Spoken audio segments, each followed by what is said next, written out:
Good morning, New York, and welcome back. I am here with my co-host, Allison.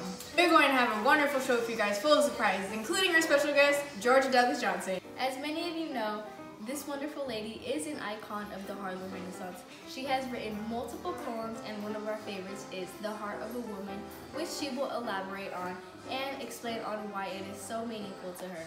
So let's bring her on out here.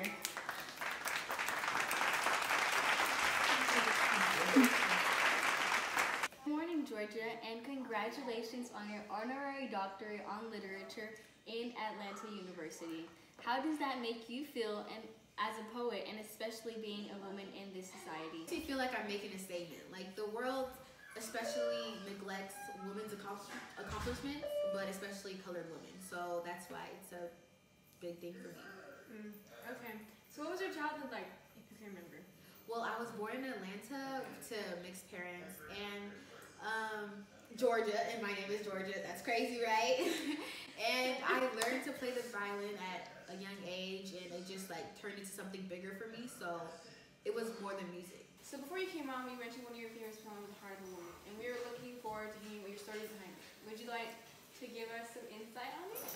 Yes, definitely. The heart of a woman goes forth with the dawn, as a lone bird, soft winging, so relentlessly on.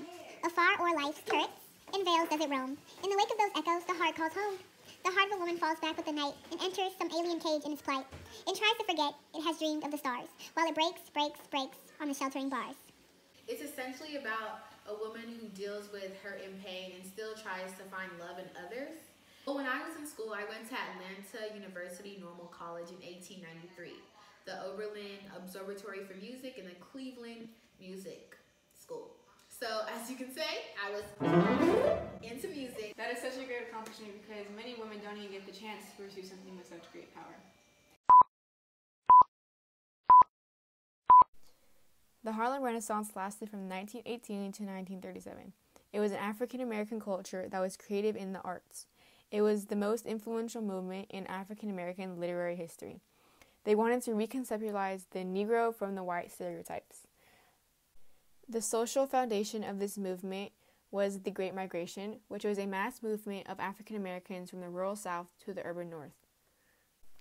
The Harlem Renaissance did not only exist in the Harlem district of New York City, but Harlem specifically attracted most of the Negro talent. There were rising levels of literacy, and the foundation of organizations mainly focused on uplifting the race.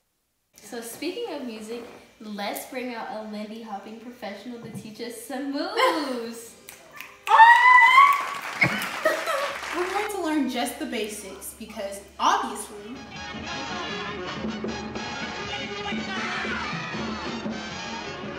so there is a basic 6-step process that looks like this. 1, 2, 3, 4, 5, 6. No need to worry, you will definitely show your dance moves on the dance floor. Let's start with this groovy walk, which goes like. Now let's add the triple step. 1, 2, 3, 4, 5, 6. No, I think we got this.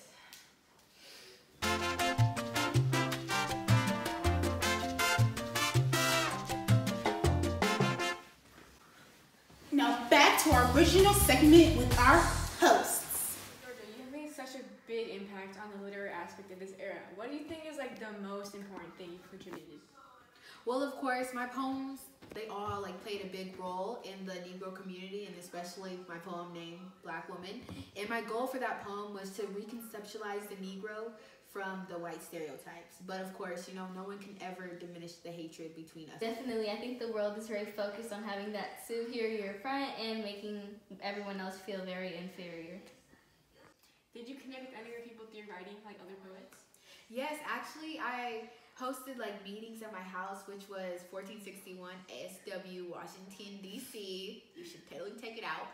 But almost every Saturday night, and we would just discuss like heavily debated topics and just, you know, talk as friends. So we would have many popular writers from the Harlem Renaissance, including Anne Spencer and Jean Toomer. Well, it's great to know all of this background that eventually brought you to this point in your life, but to get deeper into the story, we would like to bring out one of your two sons, Henry. Come here, baby.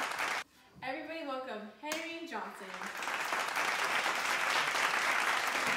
So now that we've talked to your mother about everything she's done in your life, what do you believe your mother has sacrificed for you to be here in this position?